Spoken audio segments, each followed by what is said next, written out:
Hello, Matthews, Gatos here. In this video, I just want to review with you some basic concepts from Pre-Calculus 12 in terms of exponential and logarithmic functions. So before I get into that, let's talk about transformations in general and the transformative equation. So I have y equals a f of bx minus h all plus k. That's how I transform the general graph y equals f of x. So on the outside, you can see the a and the k values make a big Y because that affects y values. So those values on the outside are my vertical values: vertical stretch, reflect, or translate. On the inside, those are my x values. Now b and h affect x values, which make them horizontal. So that could be anything like a horizontal stretch, reflection, or translation. Remember, my little tip in Pre-Calc 12 was that vertical, it's tall, it's straight up honest. So it's exactly as it appears. Whereas horizontal actually lies, like lying down, and lying is in not telling the truth. So it's the opposite of what we would think. So let's try some exponential transformations. So I'm going to use that same form, except I'm going to use a big B to denote my base, so we don't get it confused with the little b, which means horizontal stretch or reflection. So looking at these questions here, I want to compare all of these functions to my base function y equal to 3x. So when I talk about making a change, I'm talking compared to that base function. So let's look at my first one. I have y equals 3 to the exponent of 2x. So that 2 right there is a b value. That means that b equals 2. And that is a horizontal value. Now remember, horizontal lies. So it looks like it would be a horizontal stretch by a factor of 2. But since horizontal lies, it's actually a horizontal stretch by a factor of a half. Okay, I don't have any number in front of 3 to the x, so there's no reflections, and there's no number added on, so there's also no translations. Okay, in my next one, I've multiplied 3 to the x by 3. Now 3 is on the outside, which makes it a vertical value. Vertical is straight up, so that 3 literally means a vertical stretch by a factor of 3. Now there's no negatives in front or attached to the x, so that means there's no reflections. And there's no numbers added on to the end of the function or to x, so that means there's no transformations, or sorry, translations. Looking at this one here, you can see that I have this value attached to the x value in the exponent. That makes it a horizontal value. But remember, horizontal lies. So while it looks like it would be 2 to the left, it's actually a horizontal translation of 2 to the right. Now I don't have any numbers in front of my function or in front of x, so that means there's no stretches and also no reflections. Okay, looking at 3 to the x minus 1, there's no number in front of my function or in front of my x value, which means no stretch or reflection. And that 1 is subtracted at the end of the function, making it a vertical value. And vertical is straight up exactly as we would think, so that minus 1 does mean a vertical translation of down 1 unit. Looking at this next one here, 1 over 3 to the x. Now that doesn't look anything like 3 to the x, so I'm going to do a little bit of rearranging here. I know that 1/3 can be written as 3 to the negative 1. So I'm going to rewrite this function like this. Y equals, instead of 1/3 to the x, I'll write it as 3 to the negative 1 to the x. And then I can just multiply that negative 1 and x value together to get y equals 3 to the negative x. Okay, so looking at that, I have a negative in front of my x value. That negative, of course, means reflection.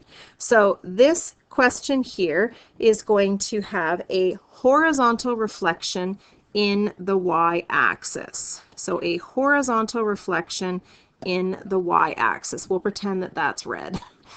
Okay, now because there's no numeric value in front of x other than 1 or in front of the function, that means there's no stretch and there's no number added to the x or to the function, which means that there is no translation. Okay, let's review logarithmic functions and those transformations. Again, I'm using the big B to denote base, so we don't confuse it with the little b, which is horizontal stretch and reflection. So you can see it's the same idea, a and k on the ends of the function, b and h on the inside attached to x. So let's try this one here. So we're going to compare everything to my base function, which is y equals to log base 3 of x. That is my base function that I'm comparing all my other functions to. Okay, so this one here, I have log base 3 of x divided by 2. I'm just going to rewrite that to look like this. Log base 3 of 1/2 x. So just taking out that 2 there, so we can see it's actually a half.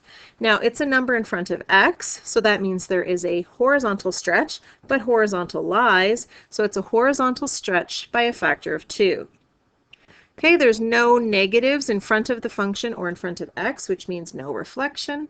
And then the translation, there's no number added to x or to the function, so there are none of those as well. Okay, in B, I have a 2 added inside the brackets to x, which makes it horizontal, and remember, horizontal lies, so plus 2 looks like it's going to the right, but it's actually going to the left, 2 units left. Okay, stretches, there's no number in front of the function or in front of x, and there's also no negatives, so there are no reflections either. Okay, in C, I have y equals negative 2 log base 3 of x. So two things going on here. There's a 2, which is on the outside, which makes it vertical, and vertical is straight up, so it's a vertical stretch by a factor of 2. And that negative attached to it is a reflection. So be really careful. We don't call the stretch negative 2, it's just positive 2, and the reflection would be a vertical reflection. There's no number added onto the function or x, so there are no translations.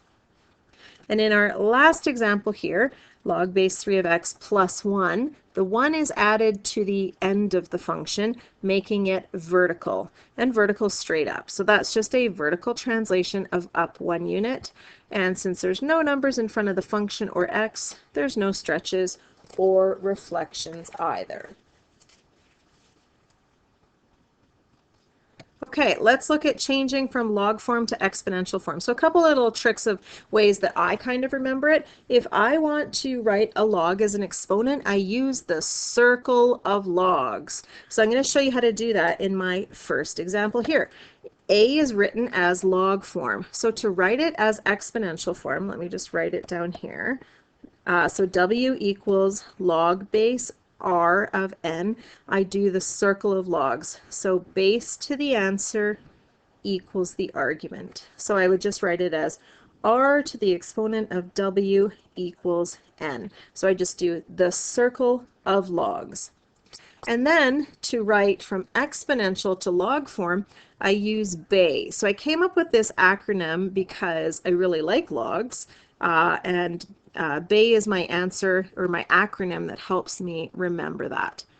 So to do that, to go into log forms, because we love logs, there are BAY, you're just going to use base answer equals exponent. So notice in both of these, the base stays the same. Okay, so in this exponential equation here, I want to write it as log, so I'm going to use BAY. So log base answer equals exponent. So that's just my little way of remembering. Now, the reason that we want to switch between the two is if we're trying to solve an equation, exponential equation, and it's not working for us, switch it to log form. And also, if we have a log equation and we can't solve it using logs, we can switch it to exponential. So we should feel really comfortable going between those two types. So looking at this one here, I'm going to solve 3 to the x minus 1 equals 5. So exponential form isn't working for me. And by that, I mean I can't write 5 as a nice integer power of 3. So since I can't do that, I'm going to switch to log form. So I'm going to use BAY. So I'm going to use base answer equals exponent. Now we're trying to solve for x, so what I'm going to do is I'm just going to add 1 to both sides.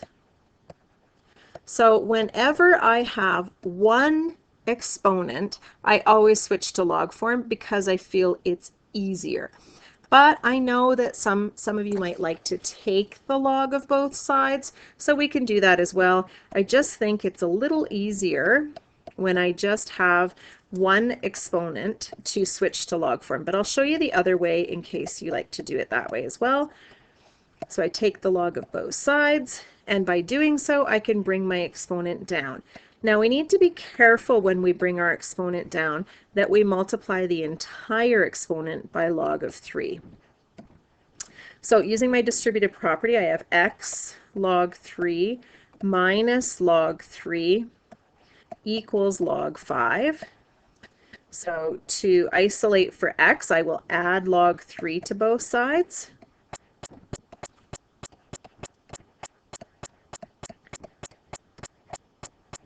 And then I will divide both sides by log 3.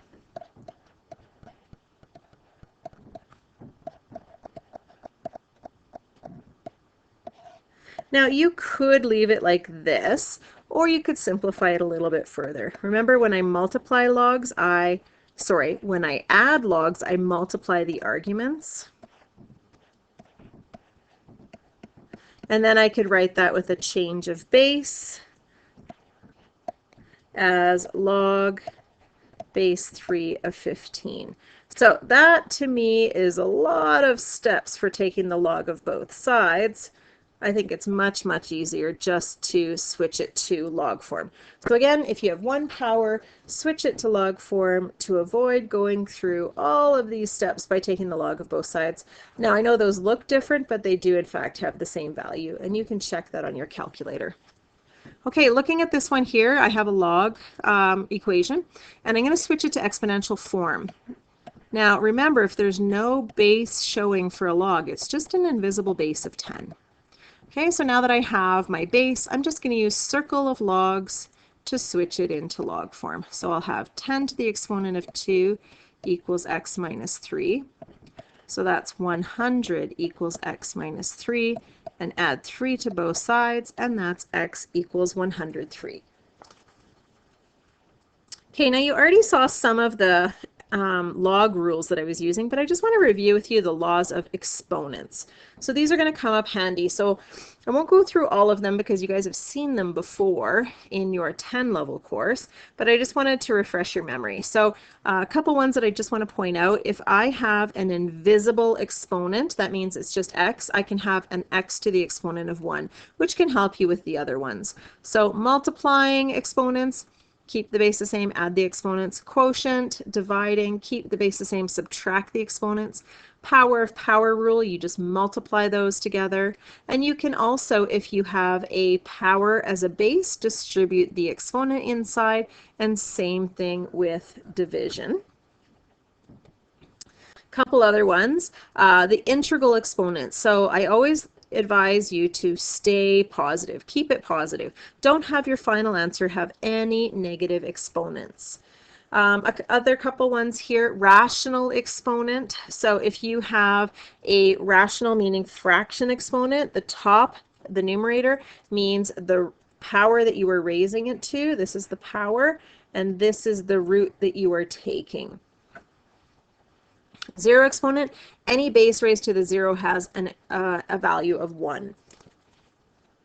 And then just in terms of solving equations, using exponents, if we can write both the left hand and right hand side using powers that have the same base, like this, b to the n equals b to the m, the only way that's true if the bases are equal is if the exponents are equal. So what I always like to think of is I make like a DJ and I drop the base. Get it? Drop the base. And then my exponents have to be equal. Okay, log laws, very similar to exponential laws. So product, whenever I'm multiplying, I'm going to add. So if I multiply the arguments, I can separate them into logs by adding. Just like quotient law for exponents, when I'm dividing the bases, I can separate them by subtracting. Exponent law, if I have my argument has an exponent, I can bring that down in front or vice versa. quotient, or sorry, change of base formula. You just saw that on the last question that I did. So if I have log base b of x, I can separate that as log of x over log of b, and writing it that way, it has that common base of 10. We don't have to write that, but just so you know, there is a common base of 10. Okay, a couple other ones with logs that are worth memorizing. If the base and the argument match, the answer is 0. If the argument is 1, no matter what the base is, it'll have a value of 0.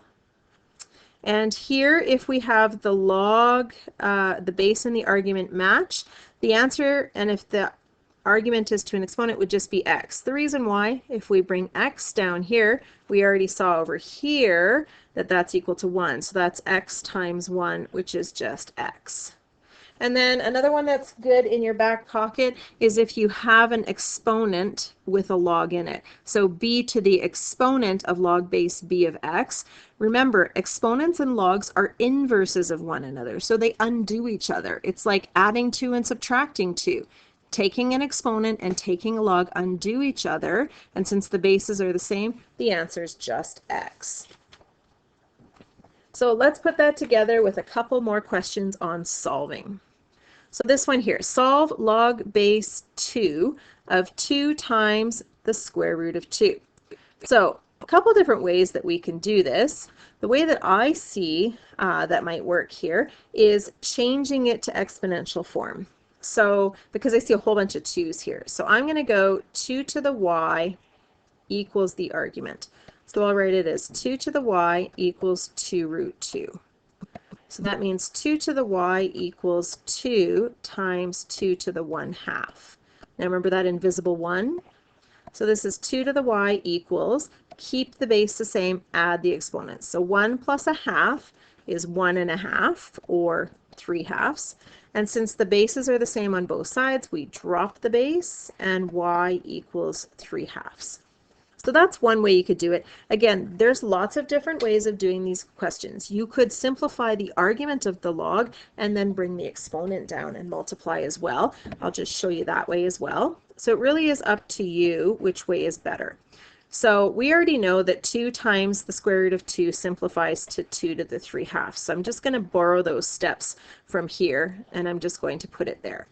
Okay, so now that I have just log base 2 of 2 to a power, I'm going to use my power law and bring my exponent down.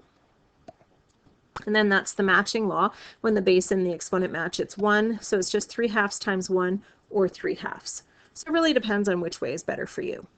Okay, looking at this one here, I'm going to use laws of exponents. So I can write both sides with an exponent, or sorry, with a base or power of 4. 16 is 4 squared. So instead of having 16 to the x minus 1, I'll have 4 squared to the x minus 1.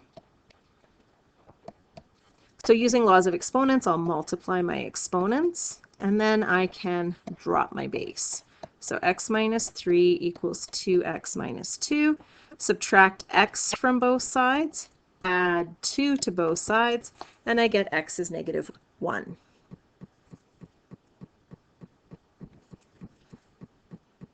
Okay, let's look at this one here. They want us to expand. So expand means write it fully expanded so that I can't go any further. I can't make it more expanded. This would be called simplified. This would be the simplified version. So now what we want to use is our laws of logs to fully expand. So first thing I see is that 2 things are multiplied. So I can separate those into 2 logs with the same base by adding.